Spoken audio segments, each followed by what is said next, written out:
Tonight, with the invocation, we have Councilmember Miranda. Thank you, Mayor. As we reflect upon the prayer of St. Patrick, this St. Patrick's Day, March 17th, we see that these very powerful yet intrinsically beautiful, uplifting words represent a total transformation of the self with complete trust and faith in the divine God, our Creator. This prayer is known widely as morning prayer, or the Lorica or Lorica. It's also known, it's not known whether St. Patrick actually wrote this prayer, but years later it was attributed to St. Patrick and is widely associated with him and his ministry. So if you bear with me, I'll recite the prayer. I rise today through the strength of heaven, light of the sun, splendor of fire, speed of lightning, swiftness of the wind, depth of the sea, stability of the earth, firmness of the rock.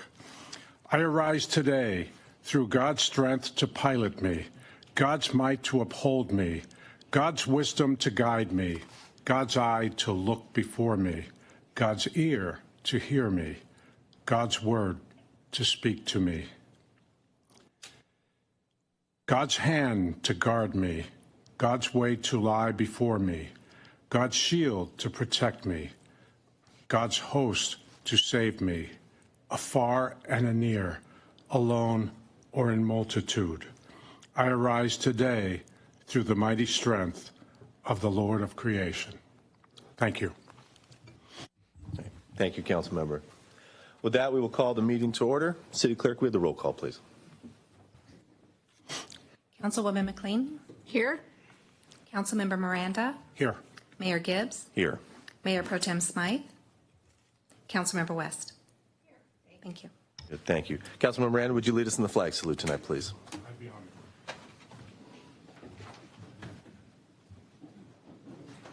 Please stand, put your right hand over your heart and repeat with me.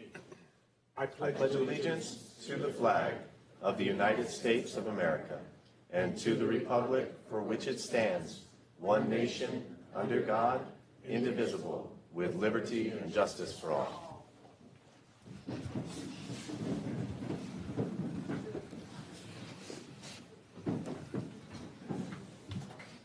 Good. Thank you, Councilmember. With that, we'll move on to our executive meeting. Council, are there any questions on any items tonight on the agenda? No, seeing none. Any items you wish to have polled? Also seeing none. Do we have any speaker cards on consent tonight, City Clerk? I do have speaker cards on consent items 1, 3, 4, 7, and 8. I also have a speaker card for awards and recognition and committee reports. Very good. Okay. With that, I'll ask for a motion and a second to approve the agenda. So moved. Good. Hearing no objections, so ordered. Before moving on to awards and recognitions, you said we had a speaker. Is that correct? Okay, thank you. Okay, Mr. Alan Ferdman.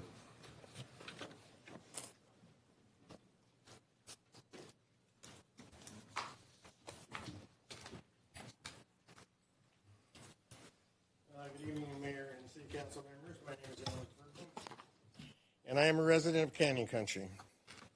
By the way, you know, I think it's very admirable to recognize Canyon Country Little League and for all the things that they've done over the last 60 years, and the Valencia High, and to celebrate Valencia High School CIF championship. But at the same time, I want to remind you again, this is Women's History Month. And I would have hoped very much that you would have, in fact, said something about women's history. I like the idea about talking about the Irish. That was great. But, you know, we have some women who have just done some phenomenal things for us. I mean, we probably spoke last month about Rosa Parks and what she did in the quest for equality. But we have some women that have, throughout the world, that have risen to lead countries, like Margaret Thatcher in England, or Golda Meir in Israel. And I would have hoped that since this is Women's History Month, that we would constantly remind ourselves of the good things that women have done for our community, our country, and our world. Thank you. Okay. Our first award and recognition tonight is the Canyon Country Little League 60th anniversary. Councilmember West. Thank you, Mayor. It's such a delight to be able to do this. As you all know, the city of Santa Clarita is home to a great variety of organizations, and they all work better to make our lives richer and happier for all ages and all residents. One organization that embodies this mission in Santa Clarita is the Canyon Country Little League, which is now celebrating its 60th anniversary this year. Canyon Country Little League has been in operation since 1963. It is only the Little League affiliate. It's the only Little League affiliate in Santa Clarita, and it offers baseball, softball, as well as Challenger Division that allows any individual with a physical or intellectual challenge to participate. Children 4 to 16 learn not just about baseball or softball. The league also puts great emphasis on development of life skills. Canyon Country Little League helps with children's self-confidence, unlocking their inner strengths, putting in hard work, and just having fun out on the field. Most important part. The 2023 season has commenced with opening day this past weekend, with opening ceremonies in the morning, followed by a full day of games at their complex on Sierra Highway.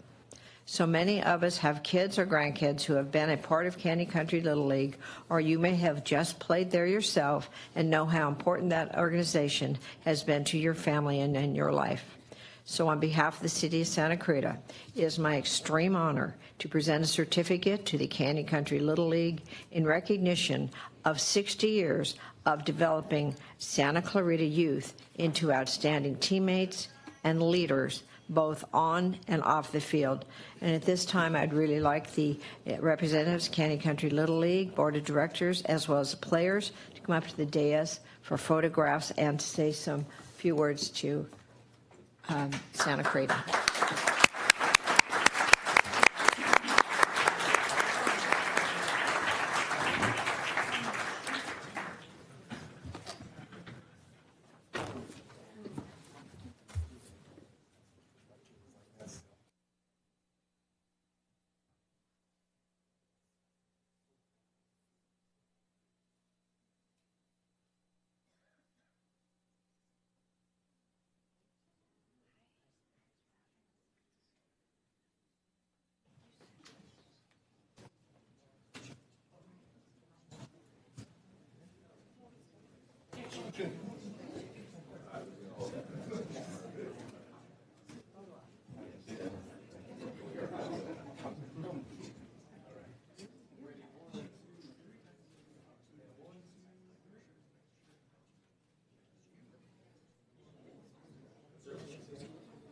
Scott, our president of the league. I'll give it a short one.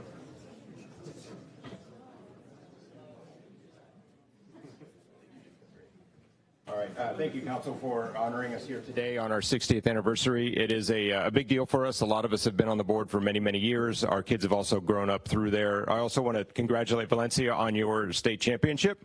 My son played with a bunch of you back in the years, so congratulations on bringing that back to Santa Clarita.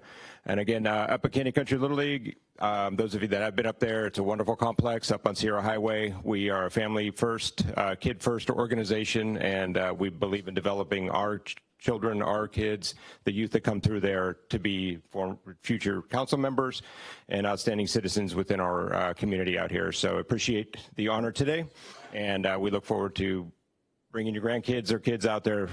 We welcome everybody. Thank you.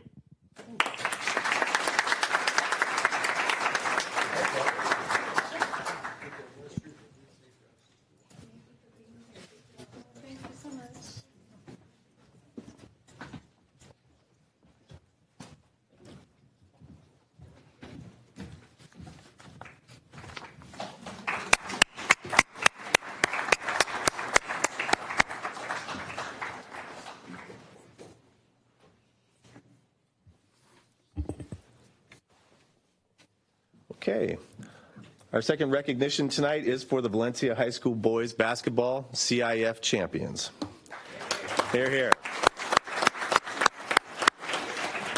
Tonight, the City of Santa Clarita and the City Council are proud to recognize an outstanding group of young men, as well as all those connected to the program, and congratulate them on achieving a goal that has eluded every other Valencia High School boys basketball team. This Valencia team has quite the story. Following a successful summer schedule in 2022, the Vikings faced several tough challenges that would have caused many other teams to crack, but not this group. With their sights set only on not only making the CIF Southern Section tournament, but winning the whole thing, the Vikings went on a tear to finish the regular season and are very eager to get recognized behind me right now. The team won its final 4 games of the year and earned a spot in the CIF Southern Section Division IV AA tournament. During the tournament, the Vikings won all 5 games, including a thrilling 65-62 win over St. Bonaventure in the final, to win Valencia's first CIF Southern Section championship in school history.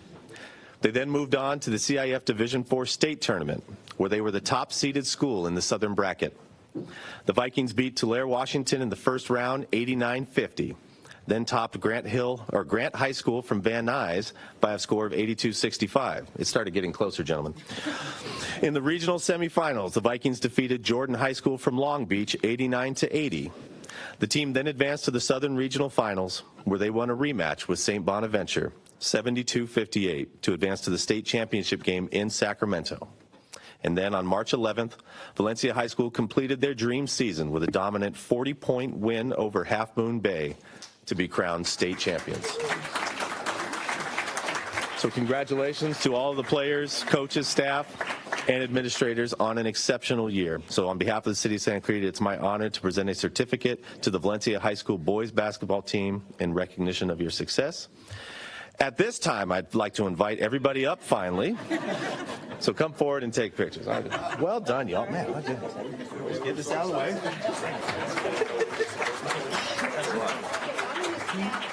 So we do also have 2 certificates for y'all. So someone's got to hold the state one, someone's got to hold the division one.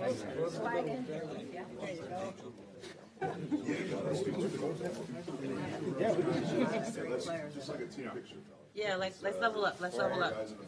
Yeah. On the tallest guy. In the front. I'm trying to get in the back.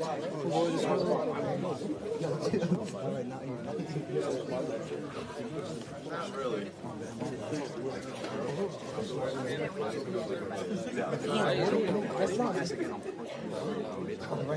Hey, is this center?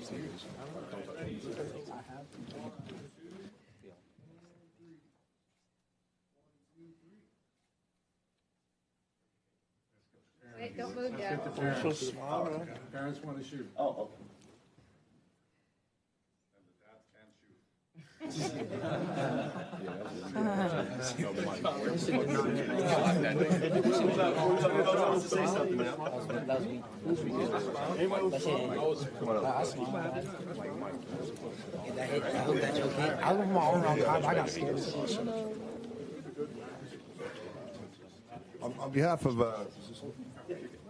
On behalf of Valencia High School and the Valencia varsity basketball program, I just wanted to thank City Council for having us out, and it's an honor to represent this area, and really excited to be the first team in quite a long time to win a CIF championship, and I think the first, at least in the Foothill League, to win a state championship. So thank you so much for having us, and it's been an honor representing you guys. This is a very special team.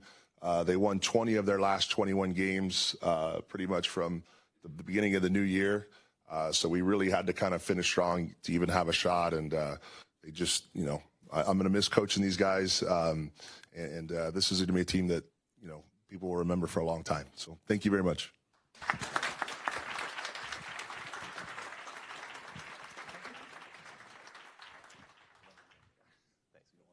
mean, you can if you want. I'm not gonna lie, y'all are intimidating back there.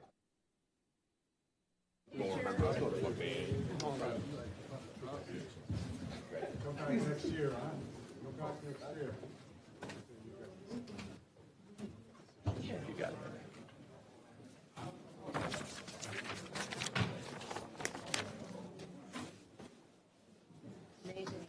That was wonderful.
Okay, very good.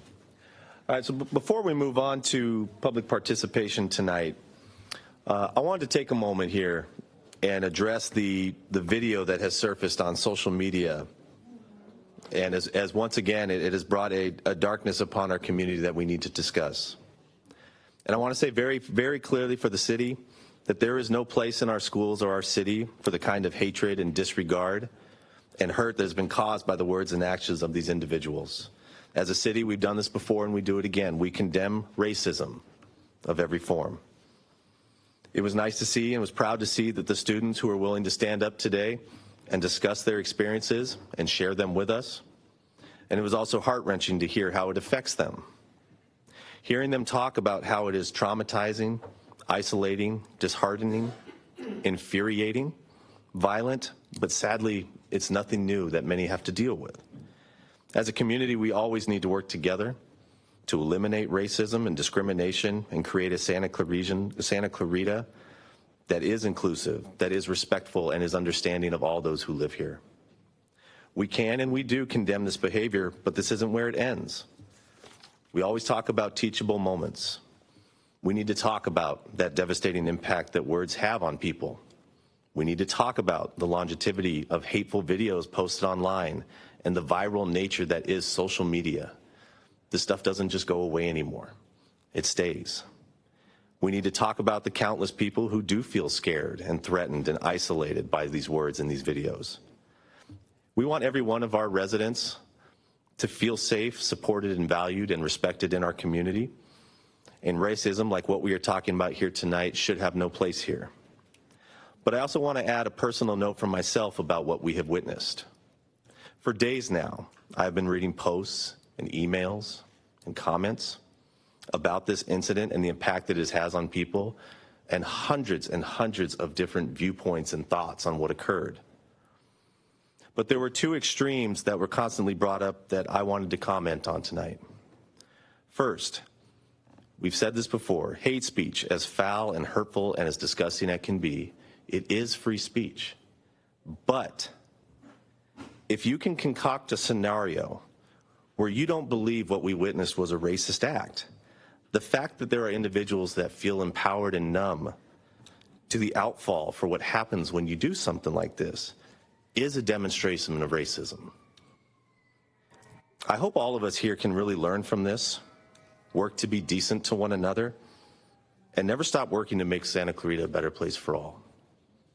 So thank you, everybody. We'll move to public participation.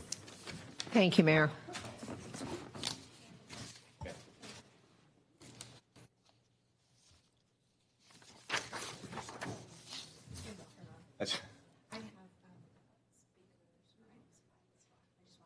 I added 5? Okay.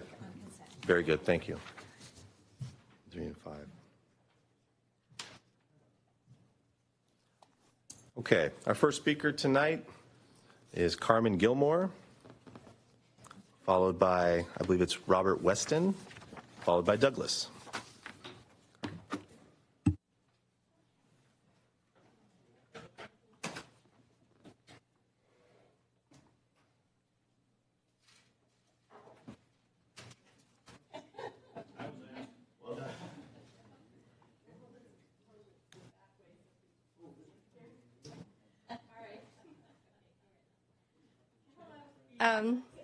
Hello, Mayor Gibbs and members of our City Council. Thank you so much for allowing me to speak here tonight. My name is Carmen Gilmore, and I'm the president of the Canyon Country Optimist Club. And I'm so excited to speak to you tonight about all of the wonderful projects we do in our city, centered around our youth. Our motto is to bring out the best in our youth, ourselves, and our community. And we have been a force for good in the Santa Clarita Valley since our charter in 2009. Our club is part of the worldwide organization of Optimist International that just recently celebrated their centennial, spreading optimism to youth around the world.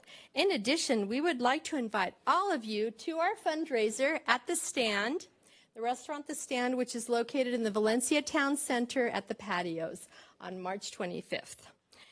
Our club strives to follow the mission statement of bringing out the best in our youth, in the community, and ourselves. During the pandemic, the Canyon Country Optimist Club provided Halloween capes and masks to 750 kids. We were so thrilled that the children were able to use their creativity and imagination for this project. The Canyon Country Optimist Club also continues to support the Michael Hoffman Foundation. The Michael Hoffman Foundation is wonderful. They help children that have been diagnosed with cancer. This foundation helps with counseling, financial assistance, and family events. Our club continues to sponsor the annual barbecue. We have hot dogs and chips. We have arts and crafts, games, puzzles, and interactive story time, where one of our members reads The Hungry Caterpillar. And the children all hold different items that the Hungry Caterpillar ate. In another annual activity, the Canyon Country Optimist Club participates in is the KHTS Home and Garden Show. The youth of Santa Clarita enjoy planting succulents provided by Lowe's and our club. And our Boy Scout troop number 499 really help us with this event, that we serve at least 150 kids on that day. One of our other annual activities is partnering up with LA County Fire Department for their Spark of Love toy drive. We collected so many toys, and at the same time, in conjunction with our SCV food pantry, we collected non-perishable food items and toiletries. We continue to provide scholarships to the SCV Scholarship Foundation for our Lytle High School students. So, once again, I would like to invite all of you to our fundraiser at the Stand on March 25th. Carmen, thank you very much. Thank you. Next speaker tonight is Robert, followed by Douglas, followed by Alan Ferdman. Thanks, Carmen.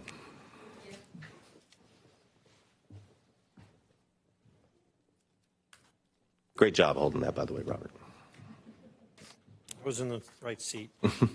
Before I begin, I'd like to thank you for the words that you just said. I'm in support of racism's wrong. And I'd like to support this gentleman, too, for women are equal, too. So, with that, hello, my name is Weston Monroe, resident of Valencia since I lost my home in Newhall in the '94 earthquake.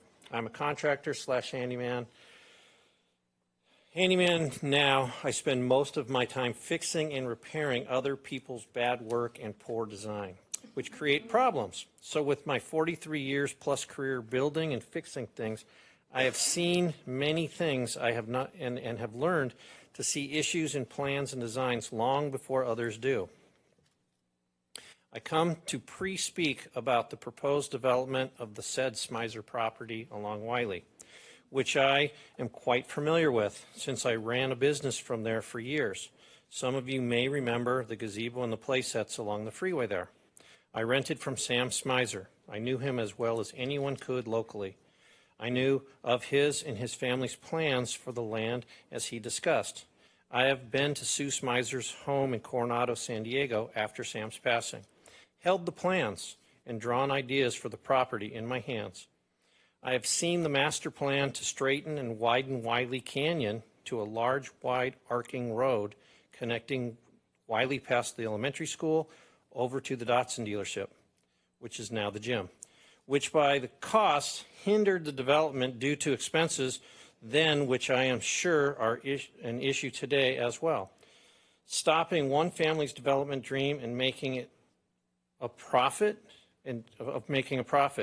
to now see another somehow possibly skate around that required and profit from one family's loss by overriding a major setback that keeps in mind the many of the community versus just the few whom will profit. A good master plan is just that, a good for the many.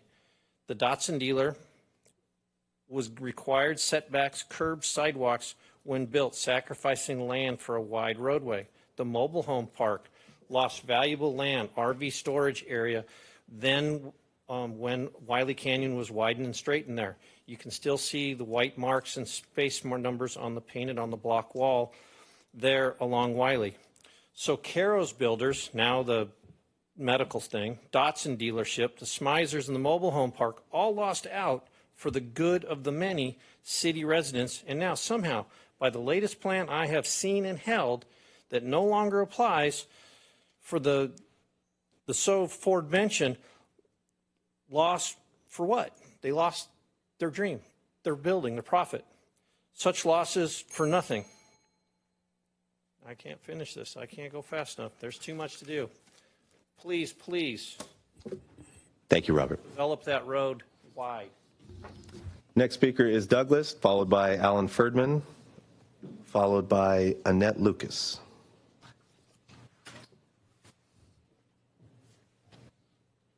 Nice clock. Hello, Douglas Frazier. I'm a Canyon Country resident, 27 years now. And my question tonight is about the replies and the two other questions that are there, or rather the lack of replies. And so, when will we be receiving the answers, and when will we get our replies?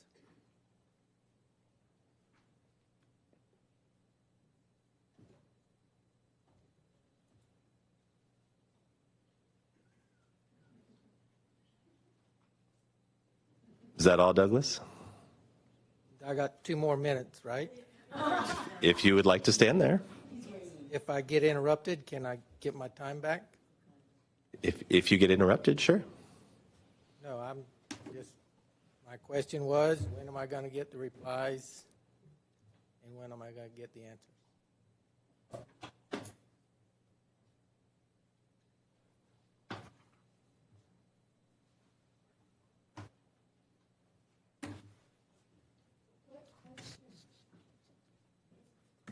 There has been several emails over the last months, maybe even a year, that I have been trying to get answers from the city and the city staff, and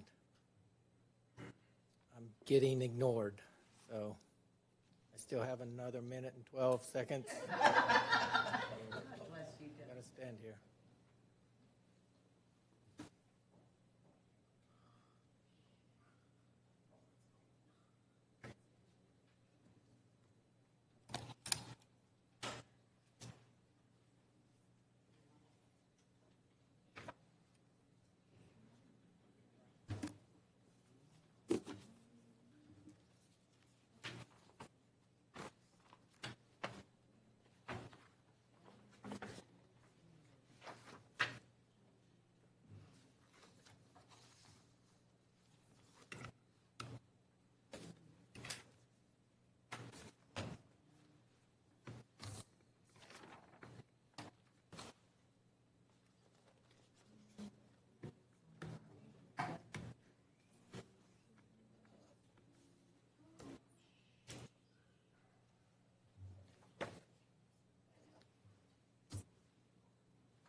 Next month. Thank you, Doug.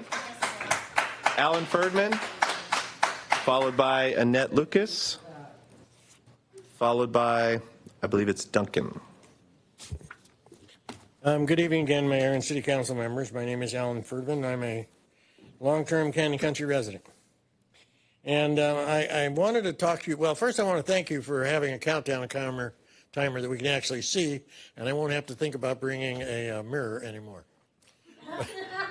But I want to talk to you about district makeup.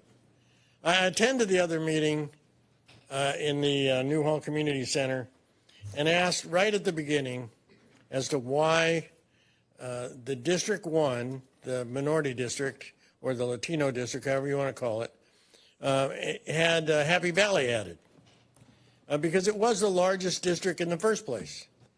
So after the meeting was over, I talked to the demographer, and the demographer said to me, well, we had to add to the district because of annexations to the other districts. And I accepted his explanation until I went home and looked at your map. And then I went and I clicked on each one of the districts and looked at the number of participants, the number of residents in each one of the districts, and found that in the 4 other districts, they were all within 1,000 of each other. But District 1 is 3,000 more than any of the other districts. And so I want to know, why did we add Happy Valley? How many people did we add when we added Happy Valley? What is the demographics of what we added? Did it increase the minority head count? Did it decrease the minority head count? And the area certainly is different, both from a standpoint of construction and size of lots and all that other stuff from the rest of them. It just doesn't seem to fit with that district. So I wrote that all down in email. I just want to remind you, I sent it to you. I haven't heard yet anything. I've been waiting. I'll wait for the next meeting when I see the next set of maps.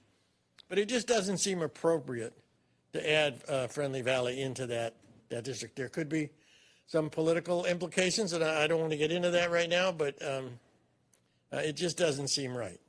So if you could either let me know now or have the demographer prepared to answer those questions at the next meeting, I'd greatly appreciate it. Thank you very much. Thank you, Alan. Annette Lucas, followed by Duncan, followed by Cindy. Good evening. My name is Annette Lucas. I like justice for all. I was involved in the Smizer property probably 25 years ago. There was no transparency that the city should be putting in a 4-lane road through that property. Then I started searching. I know this isn't on the agenda, but I want to say, let's fix the original general traffic plan before building anything in a flood zone. I was just notified that my home, which is higher than the Smizer property, is in the flood zone, and I will need to buy flood insurance. Let's take that. Okay, then in 1989, the bridge over San Fernando Road, Railroad, whatever you call it, had to be built because Circle J Ranch only had one way out. Wiley Canyon only has one way out. Valley Street has been vacated, so that can't be opened. After much debate and the motions, and it was a long time before your time, Jan Haidt, Joanne Darcy, Carl Boyer, and Dennis Kuntz, and Buck McKeon had to say, let's build the road for the safety of the people. I'm asking you to build the road before you put in any new development on that land. This is putting the apple before the cart if you put a development in there on 18 square acres and you just, I don't know what you do. You just cripple our community. A 2-lane road will never support this kind of development that's going in. I know you say you don't have the information on the property, but I'm sure there are a couple of you up here that have met with the gentleman developing the property and know firsthand why he wants to build this property and how he can use a small lot to say he is using open space. It's wrong. Look to your community. Quit padding the developers. I implore you. Thank you. Thank you. Duncan, followed by Cindy, followed by Nancy. Duncan Mandel, 20-year resident. Frankly, you surprised me, Mayor Gibbs, with your words at the beginning of this meeting. I was at that, and I appreciate them, I do. I was at that press conference earlier today that you referenced when those brave kids from Valencia High School spoke. And I got to tell you guys, though, something. As much as I appreciate your words, your absence at the press conference was noticed by everyone. And I think it was a real missed opportunity. I think it would have really been great if somebody from our city government had been there. And so basically what ended up happening is everybody kind of left thinking, what the hell's going on with the city council? Have they addressed it? I specifically asked, has anybody heard a peep from our city council about this latest terrible incident of racism? Nobody had. Maybe there has been. I'll eat my words if there has. But until I heard your words at the beginning of this meeting, which again I appreciate, nobody heard anything. So again, the words were great, but you know, I think there was a big missed opportunity. And what I'll be looking forward to seeing is what actions follow. It's my understanding that the Hart School Board, at least Superintendent Coleman, that they're taking this seriously and they're doing a pretty good job. And I would hope and expect my city council to support them in any way you guys can and to take this fight to the city at large. So, as you know, words are words, but actions are much more powerful. So thank you again for your words. I definitely agree with Alan Ferdman about the Women's Month, and I would definitely rather celebrate that than St. Patrick's Day if you had to choose. So why was that missing? I don't really know. I don't want to be totally negative. I appreciate the words, but I think there was a real missed opportunity. Thank you. Cindy, followed by Nancy, followed by Diane Zimmerman. Dear Mayor Gibbs and esteemed members of the City Council, first I would like to express my heartfelt gratitude for making Santa Clarita a haven for all residents, regardless of their beliefs and ethnicity. Mayor Gibbs, I would like to extend my appreciation for your efforts in trying to create a fair voting map for all voters. I trust you will. I know you have a lot on your plate, especially for the various issues that need to be addressed. I'm here to remind people of the issues that we have been faced with in the recent years. However, it is important to note that these are facts and not up for debate. It is clear that the progressive Democrats have opened our borders, which has allowed cartel, human trafficking, and drugs to enter our country, leading to the loss of countless American lives. This raises a simple question: why have they not taken measures to close the borders? Furthermore, they have allowed mental illness, crime, and homelessness to take over our streets while advocating for defunding our law enforcement. This raises another question: why? George Gascon, a progressive Democrat, gives murderers the green light while neglecting the needs of victims and hardworking citizens. This is unacceptable. Moreover, progressive Democrats are pushing the normalization of transgenderism, porn, and satanic rituals amongst our youth, while supporting dissections of young students without their parents' knowledge. Again, I ask the question, why? It is clear that the progressive Democrats thrive on hate and division, constantly using the term racist in every sentence, making it difficult for anyone to express their views or opinions. They allow groups like Black Lives Matter and Antifa to burn down cities and harm people, while calling for the end of all hate crimes and symbols. This is a clear case of hypocrisy. I strongly believe that hate crimes and symbols are unacceptable. I agree with that. And I am appalled by the NAACP and the progressive Democrat gentleman who screams for the end of all hate crimes and symbols while proudly displaying the Black Lives Matter clenched fist tattoo, which is also a hate symbol. It is time for this hypocrisy to stop.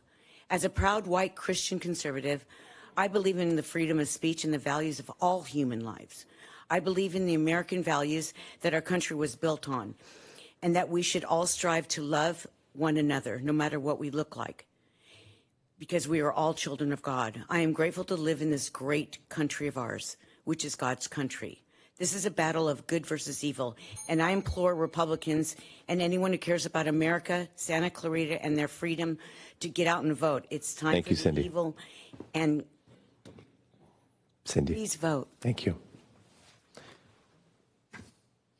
Nancy, followed by Diane Zimmerman, followed by Missy. Good evening. In response to your statement regarding the video, for 3 months last year, I spoke at the Hart District regarding a trustee who referred to Asians as chinks and chinklets publicly on her Facebook. I even came here to the city council and presented to you, and I sent an email to I forgot what you guys, they're called, the ethnic people, whatever. Anyways, nothing. But suddenly, because there's a video out where girls are singing to London Yellow song, I don't like the N people, and if you listen to the video, which I sent you guys, and you listen to the girls singing, it is exactly the same. It's a music video. Okay, kids sing, they do stupid things. And suddenly there's a press conference, a trustee from Hart speaks out, but not anybody said anything about this trustee that said the words chink and chinklets on her Facebook page. I had to fight it on my own. I had to go to resources outside of the Hart District to handle it, to get her to take it off, because nobody else would. You guys want to sit here and talk about, oh, there's racism, but you didn't do crap when they talked about me and my people. Nothing. Okay, so you know what it is? Let me tell you something. NAACP says here on their website that they want to improve the status of African Americans and other ethnic minorities. Okay, no, it's not other ethnic minorities. It's only them. So let me get something straight here, okay? The NAACP can't exist if there's no racism. So it isn't about other ethnicities. It's only about them, their political agenda, their narrative. Okay? So let's keep that in mind. So as long as you guys are going to talk about race and about how horrible it was, about the video, what was happening, and the racism in Santa Clarita, I'm going to stand up here and I'm going to scream, what did you guys do when a trustee at the Hart District referred to Asians as chinks and chinklets multiple times and not anybody said anything? Nobody stood for us. So don't tell me you guys are all about race. No, I'm going to stand and scream until you guys figure it out. Okay? This is a divisiveness that they are using. Stop talking about race. Goes away. Thank you. Nancy Diane Zimmerman, followed by Missy.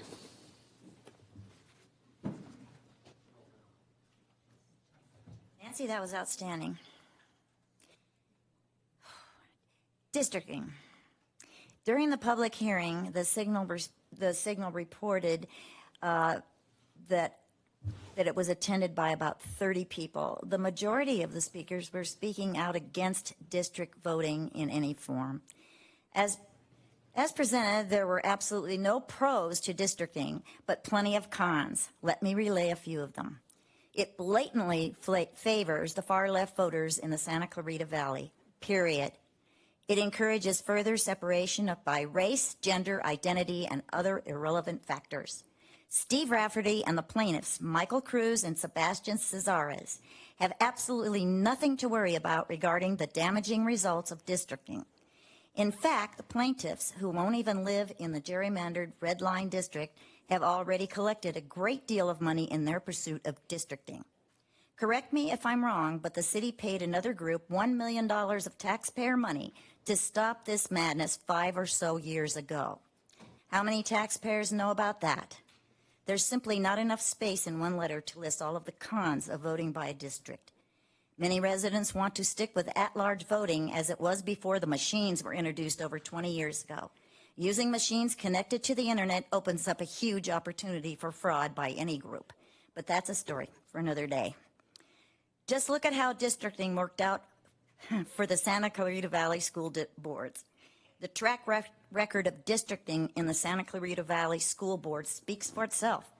The district candidates who get elected to represent the districts with the most school-related problems proceed to push programs that keep those students and their parents reliant on the government more and discouraging picking themselves up and learning to take care of themselves.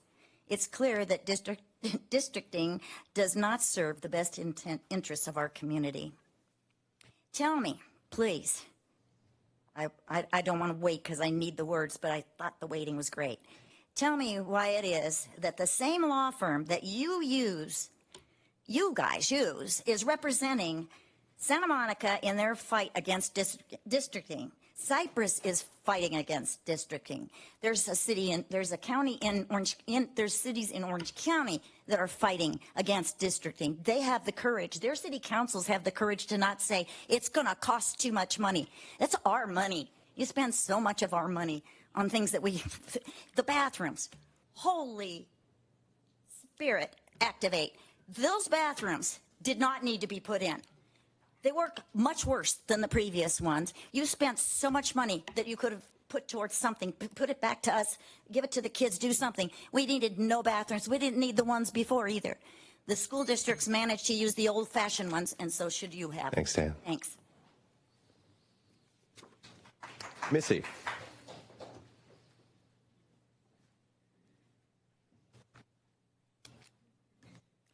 Good evening. Thanks for the speaker clock. I appreciate it. Our Proposition 13 protections and limits on our property taxes are under attack again. Now, a yearly $150 mandatory fee automatically added to our property taxes for mandatory brush inspection fees. Although the state has not yet determined the final vegetation clearance requirements, LA County Fire Department is starting inspections April 1st, 2023. Question: how can the fire department conduct an adequate inspection without the published rules?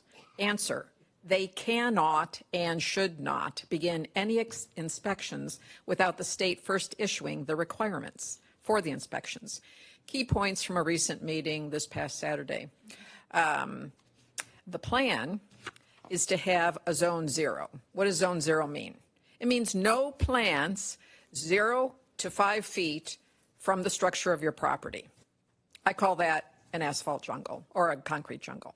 Now, this is contrary to the reality of a San Diego County, I'm correcting from the previous meeting, 2007 witch fire in Rancho Santa Fe, where Susie Schaefer's home, densely planted with succulents right up and against her home and throughout her property, served as a fire retardant fire break that helped save her home. Let me give you some other key points from this recent meeting, because they're important. The fire department, it was an informational meeting, but frankly, more questions at the meeting rather than answers. And the fire department acknowledged that. To be heard on this issue about the requirements to send written comments to the State Forestry Service before April 4th, 2023 for public comments on these guidelines that impact our quality of life. Call area code 626-969-2375, Fire Brush Clearance for information. Watch COC's Canyon News, YouTube or Facebook tomorrow, Wednesday, March 15th, for a video of the fire department presentation, March 11th, and Santa Clarita's reaction to this information. Viewing starts about 8 or 8:30 p.m., and it will be archived. The fire department agreed that they didn't have a comprehensive approach and that they understood, well, let me just say the math that one homeowner provided is 60,000 homes at $151 per home is over $9 million annually. And that's not going to be all the homes. So, you know what, guys, can we speak up on this? And City Council, can you speak up on this? Because we need your help. Fires are important, but again, to do an end run around Proposition 13 is questionable. Thanks. Thank you, Missy.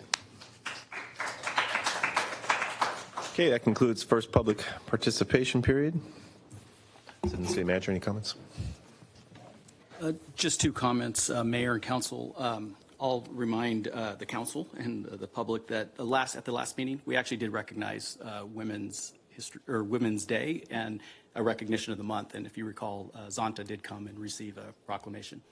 And then secondly, I just want to let the Council and the public know that the Smizer property development, it's currently under review. And the EIR, the draft EIR, will be released this summer, and we're expected to be at the Planning Commission in the fall after the hiatus. So the public will still have an opportunity to directly address the Planning Commission on that property. That's it. Very good. Thank you. Okay, well, with that, we'll move to committee reports. Councilmember West, you okay to start us off? Sure. I really don't. I don't want to take. There's a lot of things going on in our valley that are really important, and I heard some good speakers tonight. And I can understand the community having as much frustration as they do on so many levels. So, hopefully, as we move forward, we're able to alleviate some of those concerns. It's hard to get things and then just be able to do it. I did want to mention, and I know you and Councilman Miranda went to the church and listened about fentanyl. And I know Carrie Quashen at Action and the Sheriff's Foundation and the students at the high schools have put together PSAs. Fentanyl has killed so many people now. It is mind-boggling. And I hear a lot about, well, we put Narcan everywhere. And I think that's a great thing to do. However, if you know anything about this drug, it will stop you from breathing and you become brain dead. And most people aren't found until the next day. They go to bed and they just don't wake up. If you see someone that is starting to have a seizure with that and you have Narcan, you can potentially save them, and that is a wonderful thing, and we're very happy that that's working out.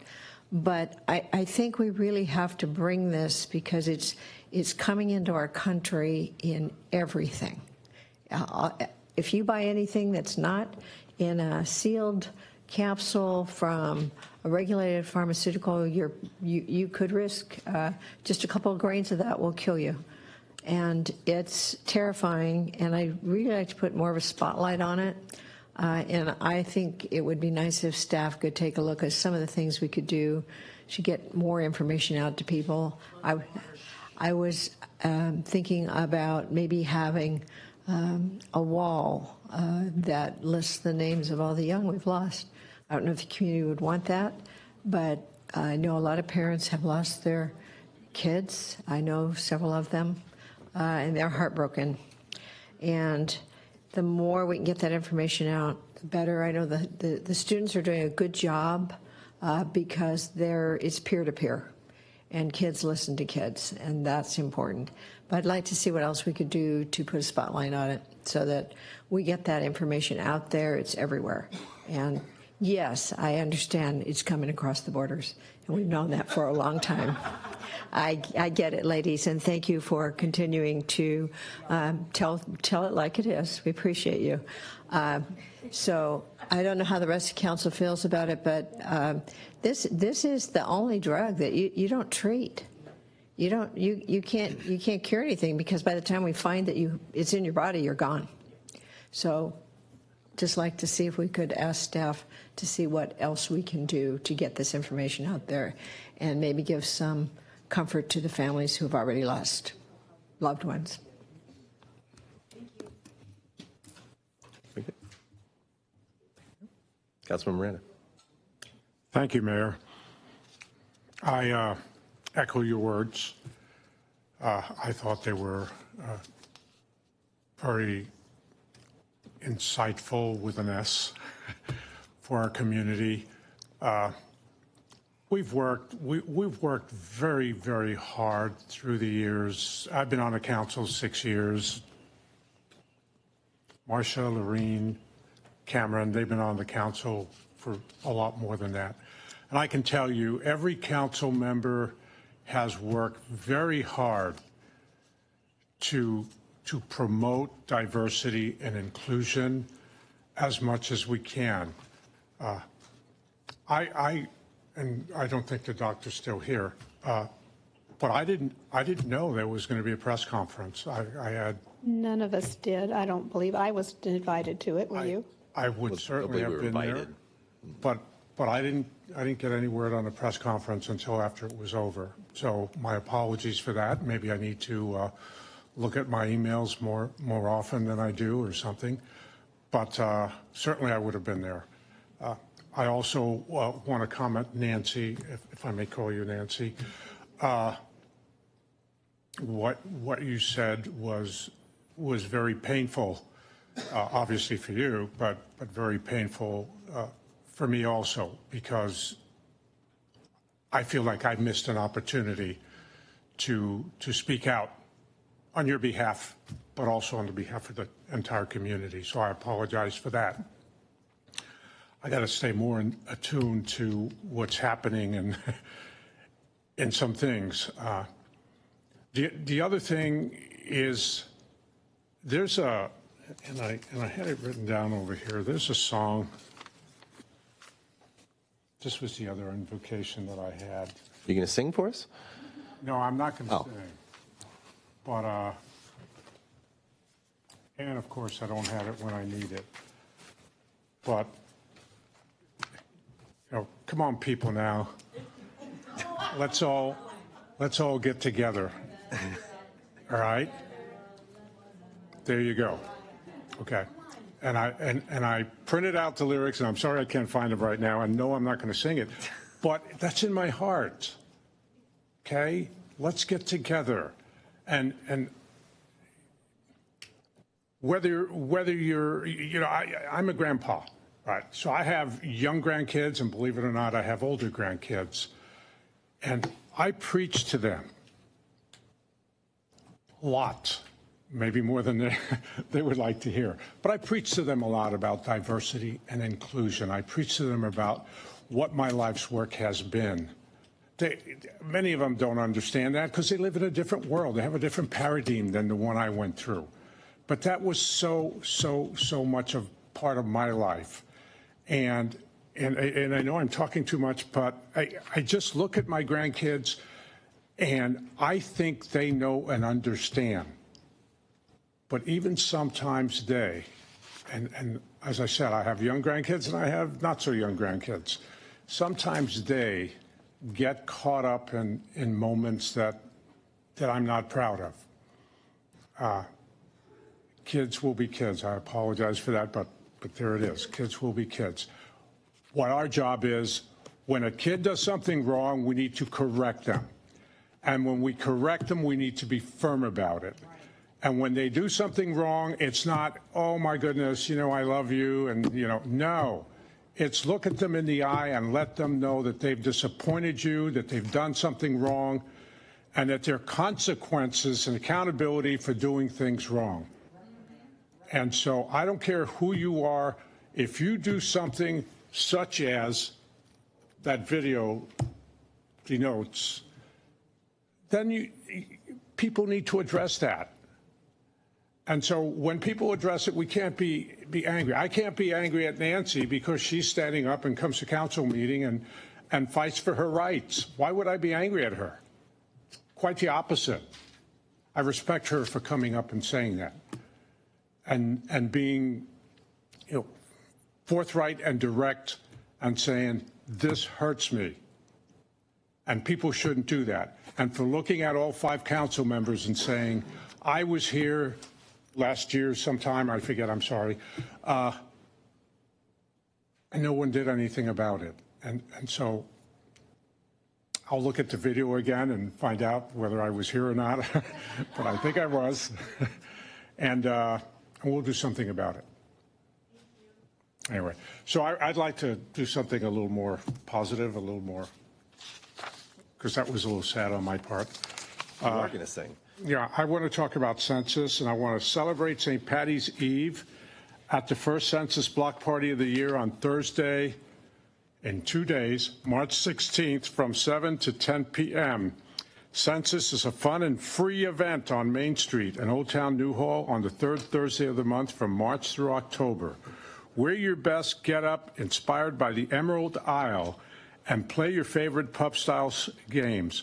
Listen to live music, grab a drink, but drive sensibly if you're going to drive, and a bite to eat, and have a wonderful time. See the full census schedule for 2023 by visiting oldtownnewhall.com. I also wanted to talk about celebrate cultures from around the world at the city's Celebrate series on the second Friday of the month from April through September at the Canyon Country Community Center. This year, Celebrate will highlight a different culture or country from 6 continents and give residents the opportunity to enjoy live entertainment, activities, amazing food, and more.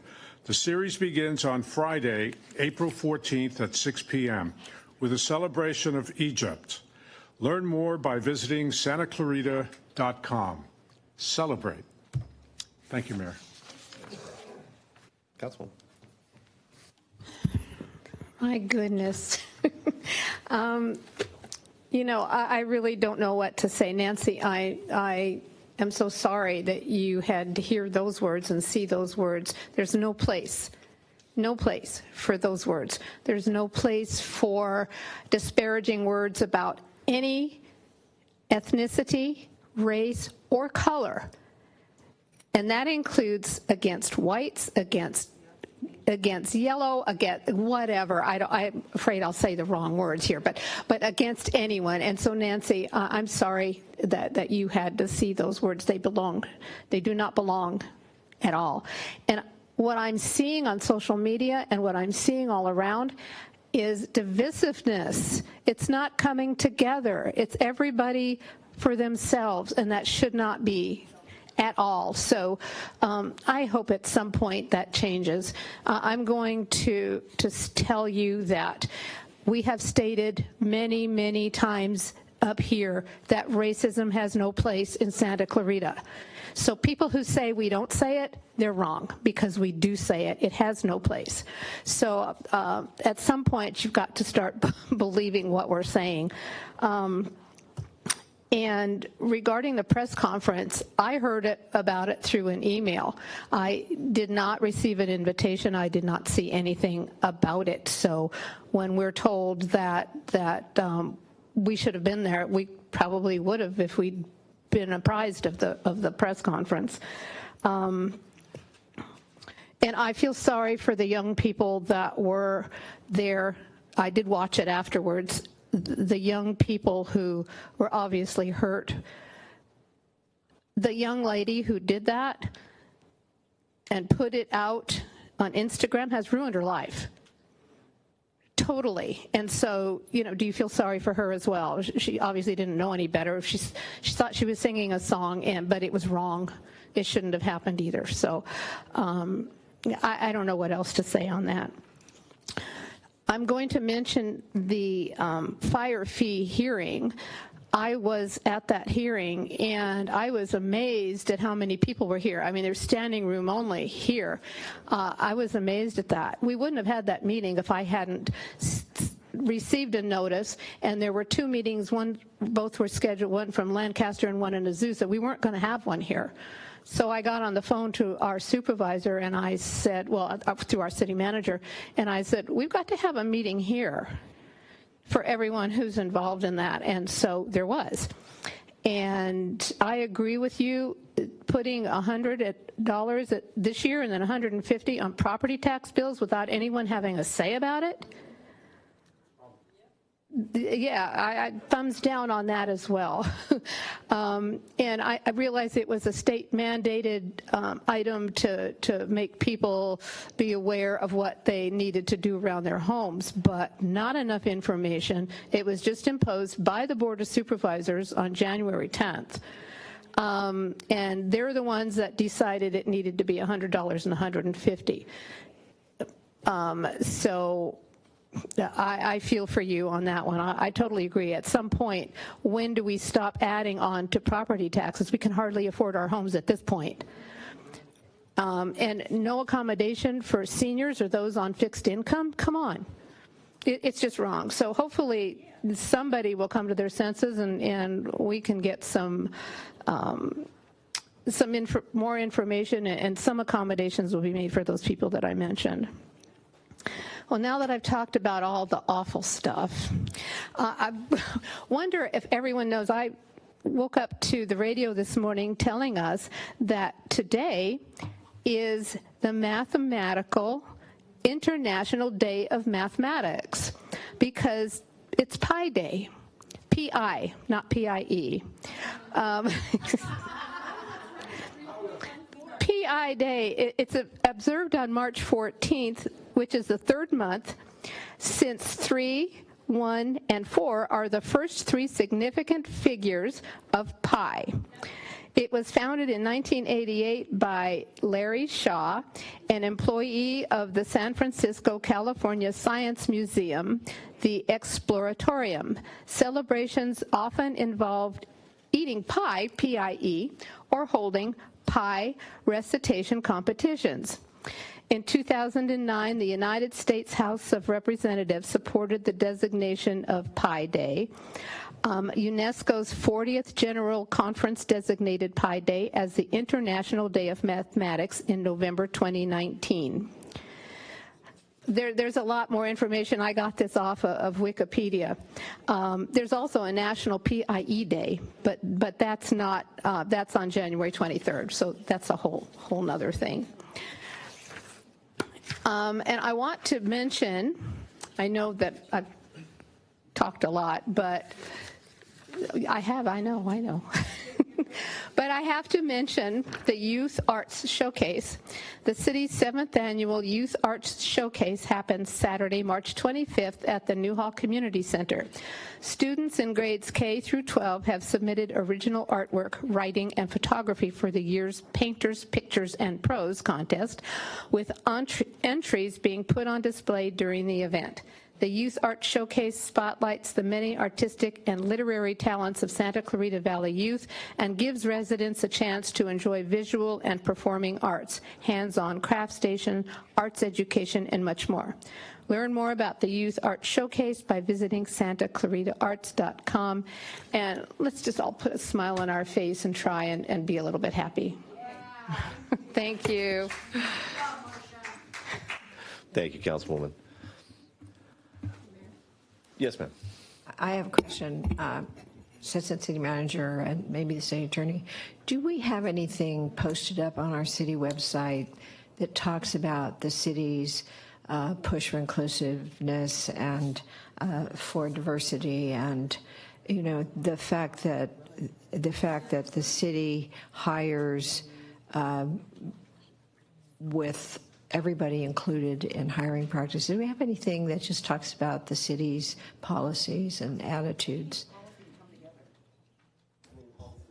We do have some information. I'm not sure what's specific, but our policies are posted on our website.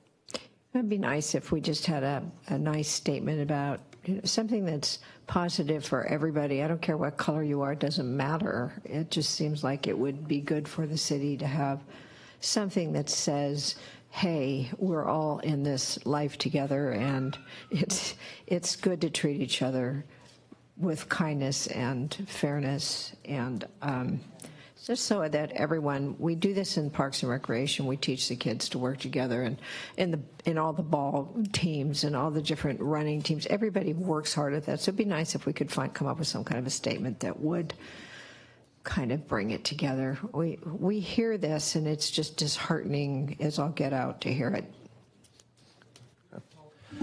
And I'm sorry, was that? Yeah, and Thank you, Councilman.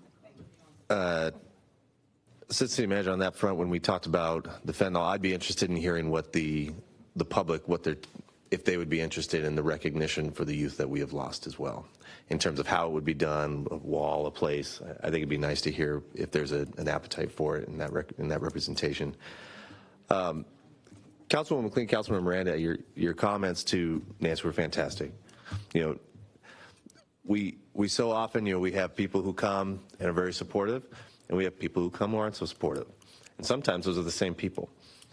But I respect so much that you can come up and say those things. I truly do, Nancy. I mean that with the most sincerity in my heart. My comments were not meant to dismiss the pain you have suffered at all. And I'm more than happy to come together at some point to talk about it again, what you went through, and I mean that very sincerely, and I hope that you will. That being said, a lot of activities that happened for the last couple of weeks. I'll make my comments brief. We had the Read Across America event, and I had the opportunity to read to some first graders and some fourth graders, and they only corrected me a couple of times on my pronunciation of words, which was fantastic. My kids were thrilled, even though it's not in the city. We did get the opportunity to go to Chuck E. Cheese reopened, and they got to stand in the Ticket Tornado Blaster, and that just was everything to them that night. That had a really great time. I'm really proud of the team there that put that on the event. And then we had the Builders Ball this past Friday, where they worked to raise money to build homes for veterans. And so there's lots of incredible things going on in this community, and while we can address the negatives, we can't let that overshadow the positives and the beauty that we really have here. And I hope that we all keep fighting to continue that as well. And that concludes my comments.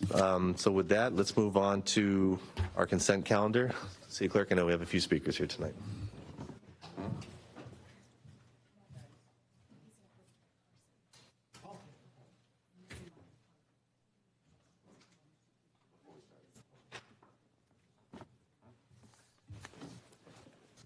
Very good. Our first speaker tonight is Missy. Missy, I believe you wanted to talk about council comments, and then I'll have you move on to your items as well. Thank you. Yes, ma'am.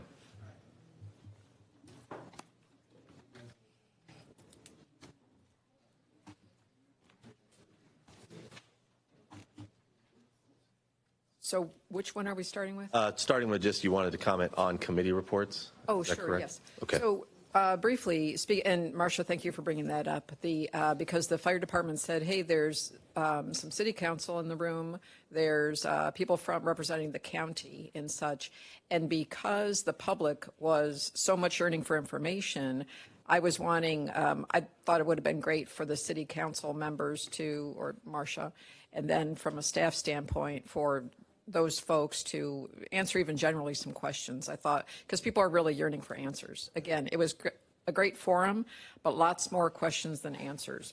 So just on that. I will say, though, briefly on that same point, the landscape management districts were brought up from members of the public in various ways. And it's fair to say that the fire department's response was, yeah, we heard that a lot, because the public was commenting on, my landscape management district isn't maintained. I can give detailed examples that I saw just this week of my landscape district isn't being maintained. Often my observations briefly are that stuff gets pushed around, but debris, to exactly the point that the fire department was making of embers flying, when debris is simply just pushed around and pushed under the shrubs, that really doesn't solve it. So I was looking to kind of get some of those issues out in the meeting. It didn't happen. That's all right. I will say, too, on a separate committee, just food for thought, I'm confused by it because it appears that the Planning Commission committee has probably the greatest quantity of canceled meetings. I'm a little confused by that because we've had such a building boom out in the city. I was thinking they were a key part of public being informed and such, so I'm not clear, and it would be great if you could even have a general explanation for that. So that's all on that subject. Would you like me to move to my next? Sure. Your next one, you said 1 or 3. I assume you wanted to talk about maybe the special meeting? Yeah. Okay. So the special meeting of redistricting of March 1st, 2023. I would like the board to consider, and please do consider, amending those meetings to more accurately reflect the public comments, because many people said it, including myself, that we couldn't hear what was being said, we couldn't see. You know, the presentation was, this is entitled Santa Clarita 2023 Districting Public Participation Kit. This was the one handout that we had, not the other kind of maps, not the other PowerPoint presentation, that, by the way, still isn't posted as an attachment to the agenda or the meeting minutes on that. So I just think, especially because this is a settlement, right? There's lawyers involved with this, there's judges involved with this, and per AB 1276, local districting amends the election code, that it requires to, in good faith, for public comments, if a written summary of public comments are given, then that's a written summary. So I'm concerned that this written summary in these meeting minutes is shy of some really pertinent and material information, basically, that people couldn't see or hear. So I would really appreciate it if you all could consider that. Again, just abundance of caution. There's a lawsuit. You know, I don't want to, and as I read the lawsuit, you know, there can be penalties for the city for noncompliance. So, you know what, I just prefer not to go there, and I'm guessing that that's true for you all too. Very good. My other item? Your next one is 5. Can you remind me what 5 is? The state legislation items. Oh, yes. So the state legislative items is having to do with the CAL FIRE, the state forestry service, et cetera, and the code that I forgot at my chair. It would be wonderful to add that in, to have a statement of legislative concern. This is the whole kind of end run around Proposition 13 to impose fees on homeowners for the mandatory bush clearance. I apologize, I missed the AB thing. I could tell you afterwards. But if not in this meeting today, I really think this is a key issue because most of us are homeowners, or we know people who are homeowners that might have difficulty paying this annual fee every year for the rest of our lives. And let's just say that the fee will probably go up for future years.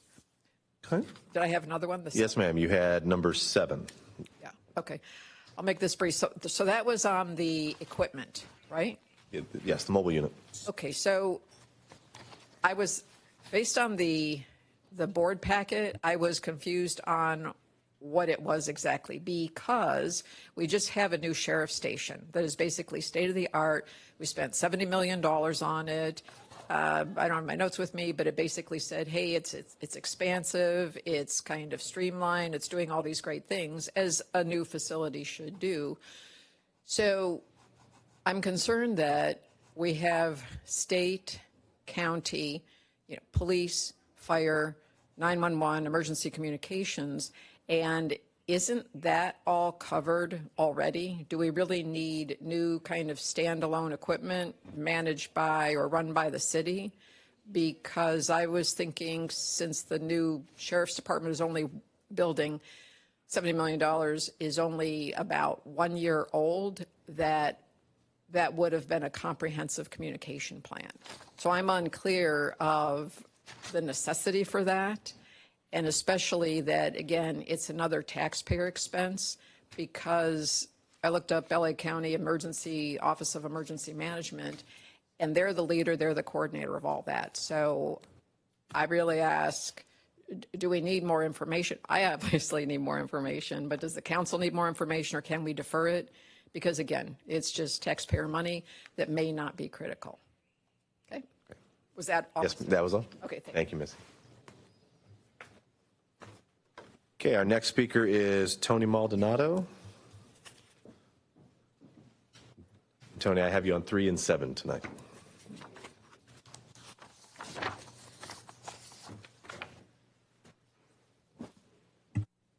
During the special meeting held on March 1, 2023 at the Newhall Community Center, I would like to bring attention to some concerns that were not reflected in the minutes.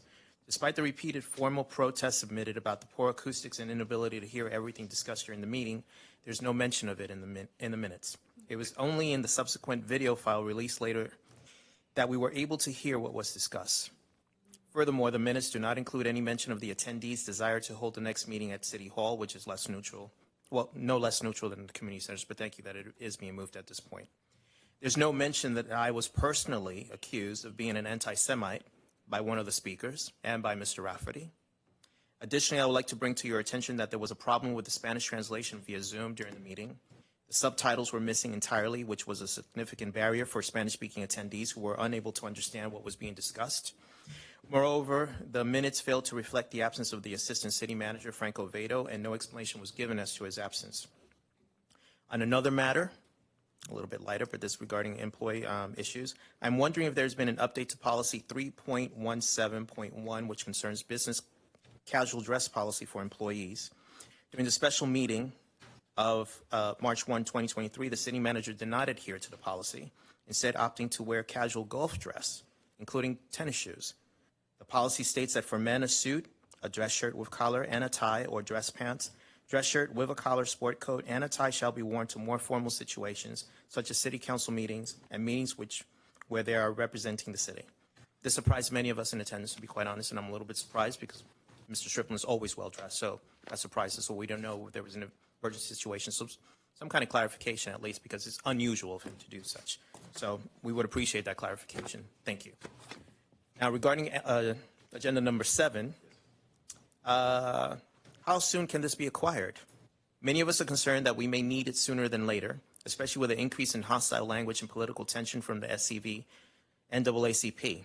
Many fear that the toxic racial identity politics being promoted by them and other groups may cause further division and unrest in our community, and we want to ensure that we will be prepared to handle any potential situations that may arise. Separately to this, when will santaclarita.gov be 100% operating as requested? Councilwoman West, thank you for your words regarding the fentanyl crisis. It's something we definitely need to deal with. Councilman Miranda, thank you for your words regarding diversity and inclusion and the need for the city to expand its awareness of divisiveness. Mayor Gibbs, I fully agree with your words regarding racism, but I must add that we must denounce music videos such as Young London and promote that promotes racism wholly, as our youth mimics what they see and hear. Thank you. Thank you, Tony. Okay, our next speaker is Diane Zimmerman.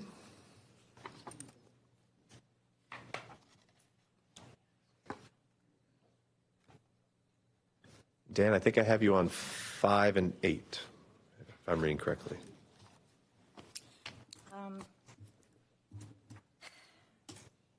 5D, SB 14. I just want to bring up something I've always kind of been for, is the 3 strikes rule. And I have to tell you that there are situations where I don't think anyone should have more than 1 strike, and 1 strike is too many.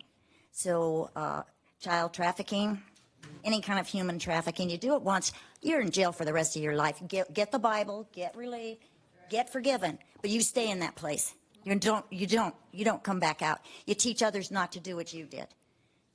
And how about, well, just any kind of human trafficking. The women, look, if you are that, or you are caught with any kind of human trafficking, child molestation, rape, rape that injures a person, which I can't imagine a rape doesn't injure mentally anyway. If it doesn't, I don't know, whatever.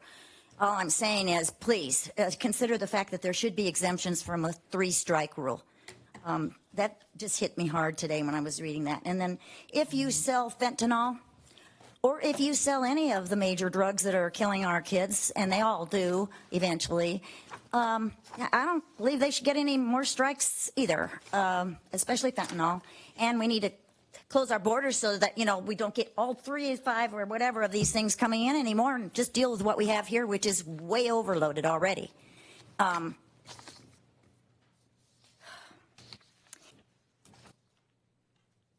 Mr. Gibbs, this has to do with law enforcement, which I would consider under the 3 strikes rule, because they're the ones, we have to enforce all this stuff, and the judges and all that. You gave a speech on Sunday at a church, a wonderful church. It was celebrating a 21st anniversary. the only thing that really hit me hard was your bragging, and you literally were glowing about the fact that Santa Clarita is considered one of the safest communities in the United States. I can't remember if you said top 3 or top 5, something along that line. And I want to know what the heck is going on when we use the word Santa Clarita is safe. If we're the 3rd or 5th safest, oh my God, are we in trouble? Because every single, I don't know about the rest of you, I read the hard copy of the Signal, and every day on the front page, somebody's been stabbed, somebody's been murdered, somebody's run over, and we'll find out who it was, and we'll let you know what went on, but we never really hear what went on. We don't hear the end result. So I would like to hear, not from the sheriffs, I'm kind of tired of hearing from the sheriffs, and not from the fire chiefs. I'd like to hear from the men and women in uniform, the nurses, the doctors in the emergency. I'd like to hear from them how safe our city is. I really would. Thanks, Dan. Thank you very much.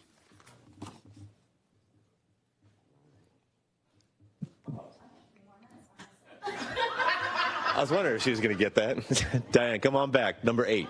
Come on down. On number 8, I'm glad I can make you laugh because I wasn't laughing while I was doing it, but I guess I'm funny. Tesoro del Val is repeatedly mentioned in number 8, so I thought I could speak to it. We don't need it. It's under review, I guess, in planning stages.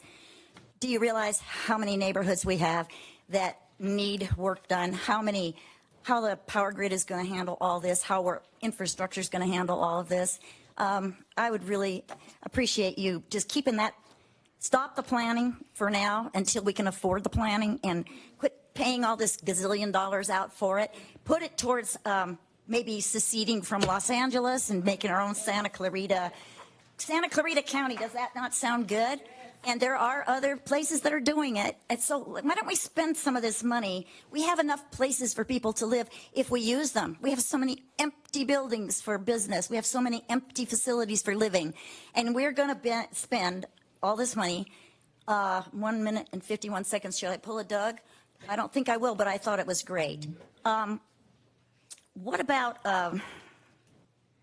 holy macaroni and cheese. I just can't believe how you guys spend the money you do, and you're not taking into account if the grid goes down. Your toilets, how are they going to run? I don't even know. They don't run well now. I don't know how they're going to do, what command they're going to take to flush when you're not done. I mean, I don't get all the stuff you do with the money that you're given and you spend in our name. Let's just think about districting and fight to keep our voting the way it should be. And also, let's fight to get out of Los Angeles, because you're always saying it's Los Angeles is making us do this. We have to do it because Governor Newsom, oh my God, my idol. I mean, geez, I like him almost as much as Biden. I think they're both just, whatever. We have to start being Americans again. And don't forget, St. Patrick's Day that the gentleman put down, basically, is an Irish holiday, and we're supposedly celebrating every ethnicity and everything. St. Patrick's Day, do you realize how many hundreds of thousands of Irish people, and trust me, do I look Irish? I'm not, but I will defend them, just like I will defend every other race, religion, or anything. All of us are like that. This is sick. This is build a wall for people that died from fentanyl for the kids. Do we really want to build a wall that we keep adding to? No. Spend that money and close the borders. Get out of LA. Quit talking about things that aren't going to do anything except be a horrible thing to have to live with. All these children and their parents died. I don't get it. I'm sorry. Thanks, Dan. Alan Ferdman.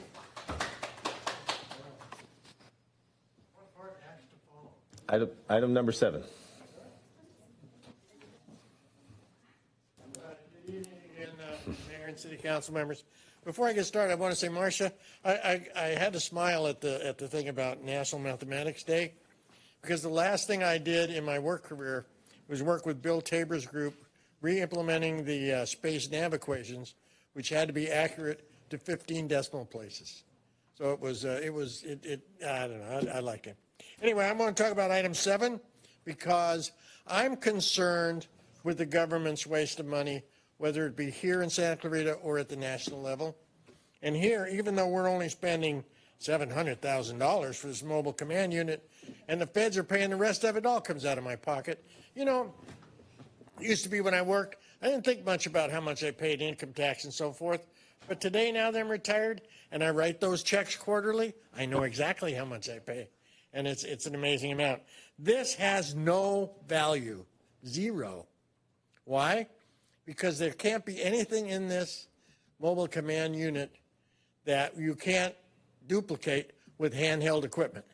If we're going to talk about telephone communications, they can only be satellite or cell. And during a big disaster, cell phones go down, they get overloaded. When you talk about radio communication here, the sheriff's department, the fire department, they will all use UHF, VHF repeaters. And if those repeaters go down, you're not going to be talking around the city anyway. So don't we have parks? Don't we have fire stations? Don't we have other libraries where somewhere around the city we could meet if we wanted to have a conversation? Do we need to have another big bus, okay, that is going to rot on its wheels waiting for the next disaster? I mean, the biggest thing we could do is take it out and show it in a parade. But in real value, this has no value at all. It doesn't make us safer. It doesn't help us. We could hand out some handheld equipment and do exactly the same thing for a lot less money. And has anybody even thought about talking to the local radio amateurs who have several repeaters up running as well and who have the ability to talk outside of the valley because they also talk on high frequency stuff as well? I don't think that there's anything here. I visited the sheriff's station and I looked at their command. You know, we bought one for them. And when I went in it really didn't have that much equipment in it. So I just don't see why we need another big bus to maintain here in the city and pretend that that's going to be some kind of a savior in the event of a disaster. Because in a real earthquake, we might not even be able to drive it there anyway. So I think you should consider whether this is really a valid expenditure. Thank you. Thank you, Alan. I think that concludes our public comment on the consent. Assistant City Manager, any comments? Mayor, Council, just for clarification, under state law, the city manager becomes the emergency director during an emergency. Typically, when fires or flooding or any type of incident occurs, the Sheriff's Department does lead incident command. At that incident command, we literally are operating City Hall mobily. And so we do have emergency staff here at City Hall, but we absolutely 100% need staff on site working in conjunction with the Sheriff's Department and the Fire Department, and we all communicate. We need the space. What we have found over the last 4 or 5 years, different incidents, is that there's just not enough space for us with the Sheriff's Department, with some of the other mobile command units, because they also need us to meet as well. And so this would allow both the sheriff and the fire department to meet in different locations if we have to move the incident command, which does happen. Oftentimes the fires begin to move, or some, it's certain incidents where you have to actually move incident command. And so that will allow us to have a full operational office for both the council when they are there. If, for instance, oftentimes we'll do press conferences in much larger incidents. And so that allows all the operations at City Hall to be contained at an incident command during an emergency. And so this will help facilitate that. And we have noticed in the last few incidents where it was absolutely critical that we need to have all the equipment that we have at City Hall, computers, communications, everything that happens here, to be able to do it at a remote location during an emergency. So just for clarification. And then from a delivery standpoint, it's much like our buses. They're very specialized equipment. It does take 12 to 24 months to deliver these items to us. So this would initiate that process and allow us to be much more effective during incidents in the protection of life and property during major incidents. So, and that's it, Mayor. Okay. One follow-up question regarding the question about santaclarita.gov. Do we have an update on that at this point? I believe we do have it. There's going to be a transition period for that to actually be implemented, but it is being implemented. I made the call back east, got it confirmed. It did get confirmed. So I know that they have all the information and that it's in process. So it should get done pretty soon. Yeah, when I go on type santaclarita.gov, I get some kind of a shaking hands something or other. It makes no sense. So I don't know what's going on with it. Well, we can certainly double check, Mayor. Okay. Thank you. Okay. If there's no more comments, we'll entertain a motion on consent. Motion. Second. A motion and a second. City Clerk, please call the roll.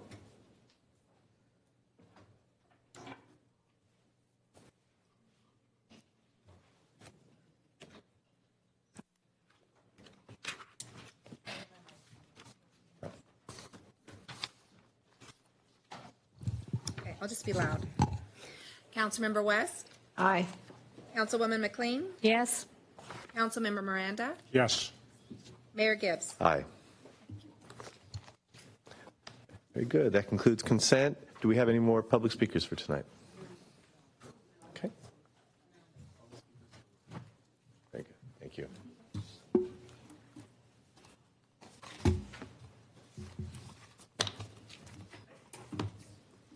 Okay. First up, we have Tony Maldonado, followed by Carrie, followed by Len. You still get 3 minutes. It's okay. Tony, go ahead, please. Before my time begins, I would like to remind those opposed to St. Patrick's Day that not too long ago, the Irish were heavily discriminated upon in the United States. Let us not forget the rental signs that used to be displayed in windows, saying no blacks, no Irish, and no dogs. From Mr. James Doyle, Councilman Miranda, I must bring to your attention a concern contradicting in the city's hiring practices.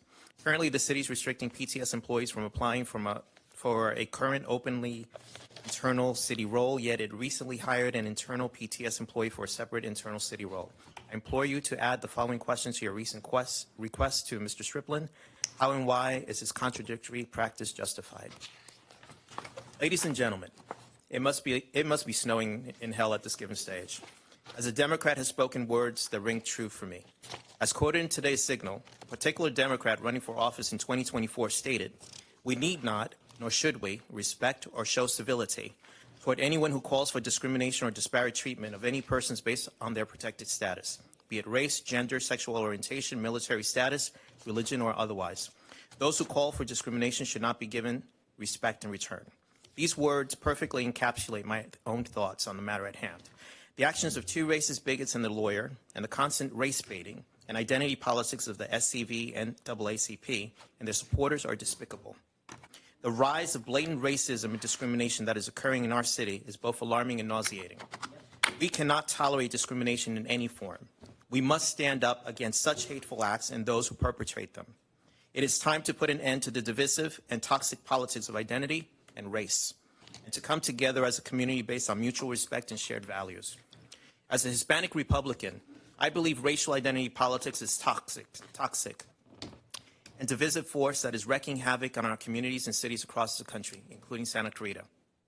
Instead of promoting unity and understanding, this ideology pits people against each other based on their skin color and perpetuates a victim mentality. By constantly framing social and political issues in terms of race, it stokes fear, resentment, and mistrust among different racial groups and undermines the fundamental values of equality and justice. One of the most insidious aspects of racial identity politics is that it encourages people to view themselves and others primarily through the lens of race, rather than as individuals with unique talents, skills, and experiences. This leads to a narrow and simplistic view of the world that reduces complex issues to simplistic narratives of oppressor versus oppressed, privilege versus disadvantage. It is also perpetrating harmful stereotypes and prejudices, making it more difficult for people to connect, live, and work together across racial lines. This creates a culture of resentment and divisiveness instead of promoting a genuine sense of inclusion and belonging. As a city, we must strongly reject this, and I ask our City Council to denounce this in the strongest terms. Thank you. Thank you, Tony. Next we have Carrie, followed by Len, followed by Santa. I would like to address the accusations of NAACP at their earlier news conference today. And I would basically like to state that their organization is basically gaslighting, and they are living off of political, racial, cultural, and social divisiveness and war. This is not only reprehensible, but this is also extremely divisive, toxic, and double standard. As a Black American in a city where I have been living since 2003, I have never felt unwelcomed, harassed, accosted, or racially oppressed. I feel that setting a widely seen public platform on the local news was just a way to cause further confusion and divisiveness among our local citizens.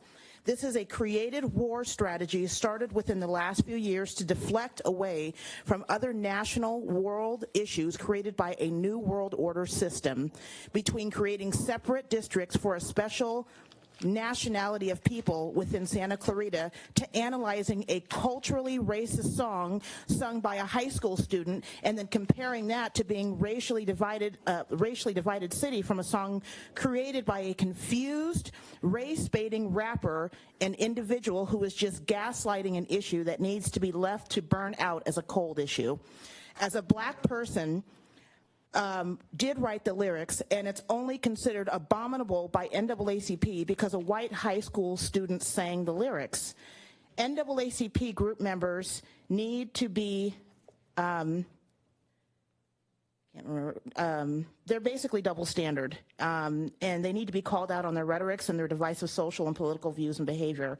NAACP paints with only two brushes, black or white. Anything to start controversy is a way to kickstart showing off their true colors and their narrative. I'm hoping that the recent removal of Mayor Lightfoot in Chicago will open the eyes of other individuals in positions of power, and that will soon spark a movement to trickle down into the removal of several specific committee members influencing violence, but that will also remove members who are misusing their platforms by run by certain individuals that basically are trying to expose the truth. So hopefully that will be enough humiliation for the race-baiting people and LGBTQ and lying, money-greeting politicians to step down. When we as Black people create music with such powerful, demoralizing influence that are sung by all backgrounds of people, nationalities, and races, what do we expect? We, with our rap culture and Black History Month reservation every February, have caused racial division, which only affects the Black community when our hate speech is repeated by Black people. And I would like to say that this conference by the NAACP was an ambush Thank you, and a Carrie. surprise of a racial agenda. Thank you, Carrie. Len Unclus. Come on up, Len, followed by Santa. If you want to look at racial division, look at the Black community. We've done a lot to harm that. So I'm sorry. Okay, with permission and indulgence, I'm going to speak pretty freely. Good evening, all of you. Skin color as a criteria to judge somebody? What kind of bullshit is that? Seriously. At what point do we have... At what point can we get past skin color as a criteria? Thank you. Eh? I mean, honestly, eh? It's just, I have hired people of all nationalities, well, not all, because there's a lot more than I can count sometimes, and colors, okay? Some have worked out, some have not, okay? I want the best of the best. Everybody should want the best of the best. Who cares, honestly, who cares what they look like? Seriously, there is zero value. I don't care that it happened, so many years ago, and we had a civil war in which 360,000 white guys died trying to protect the Black people. Thank you. Okay? What the hell? I mean, what better demonstration do we need to show that racism, which is a stupid overused word, it's not really race, it's ethnicity. Black isn't a race, Chinese isn't a race. White people, it's not a race, it's ethnicities. It's nationalities. Racism is a word that has lost its significance. Okay? And there are people that, idolize Patrice Cullors of BLM who stole $90 million to buy houses for herself. Okay? And she's so wonderful, she's a trained Marxist. I mean, come on. Get some standards, you people. It makes me absolutely sick to hear people say, you're white, you're an oppressor. You're black, you're the oppressed. You're the victim. Okay? Really? Stop suffering. Stop your self-imposed suffering on a problem that you created and promote. Sharpton, Jackson, Colors, you name it. They all do this because it keeps the money coming in. That's what it's about.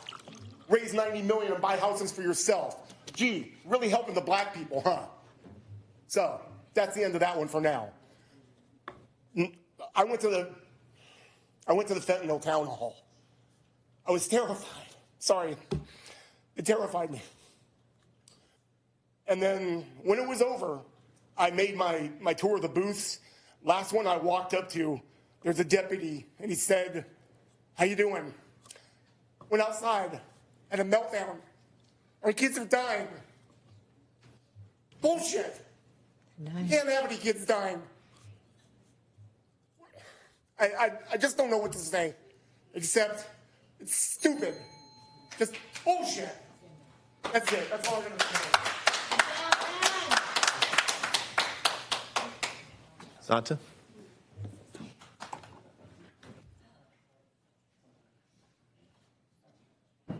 Hi, everyone. Missed you guys. Nice to see you. I wanted to make a couple comments on some of the stuff I heard earlier. Mr. Miranda, my opinion of you is beginning to change. I appreciate the fact that we can be open about maybe realizing that we might have misunderstood each other, or you know what, maybe there is a point where we have to try and listen to what other people say, even though we might not agree. We might find something that we do agree on. And I appreciate the fact that you're being more honest or more willing to come to the table. I mean, I feel like it's a complete almost 360 in the sense that we were fighting here with you guys, and now I feel like we're finally actually starting to be able to open up and speak with each other, so I appreciate those comments. You also did too as well, Ms. McLean. And I also want to comment on you, Mr. Mayor Gibbs, about you want everybody to feel safe, supported, and valued.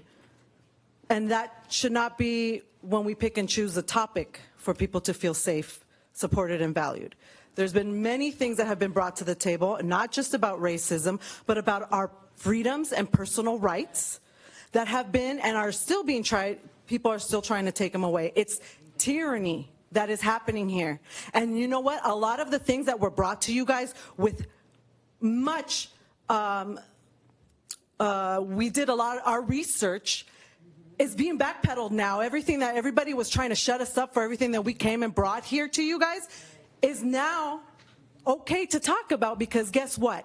We were all lied to. We told you guys about it, and you guys went through with it. So I'm going to try and not bring up the past so much, because I want to come to a place where we can continue to try and come to the table and learn how to work together and be a stronger force, because what our government is trying to do is trying to separate us, conquer, and they're trying to separate us so they can conquer us. And we here in Santa Clarita will not, because we're a small community that, I agree with Diane, needs to be separated from LA County. So we need to work on that. Yeah. And the reason I'm here is to talk to parents to please continue to keep a relationship with your children, because it is important. When somebody else is allowed to influence your children, that's when there's a problem, and we need to stop that. So parents, please do what you have to do to build a little bit more relationship with your children. Por favor, padres, necesitamos de no tener miedo de venir a las escuelas, de hablar con las gentes y saber lo que está pasando con nuestros hijos, porque lo que están tratando de hacer con nuestros hijos es quitarlos de los padres. Ellos quieren tener control.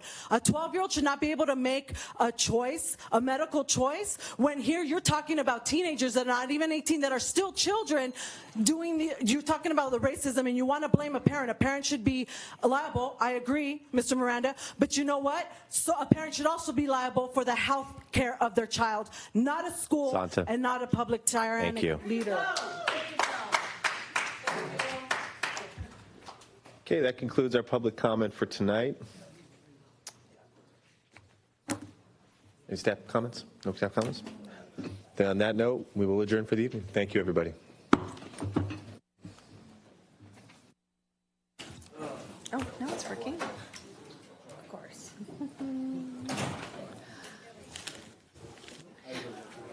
For those of you left in the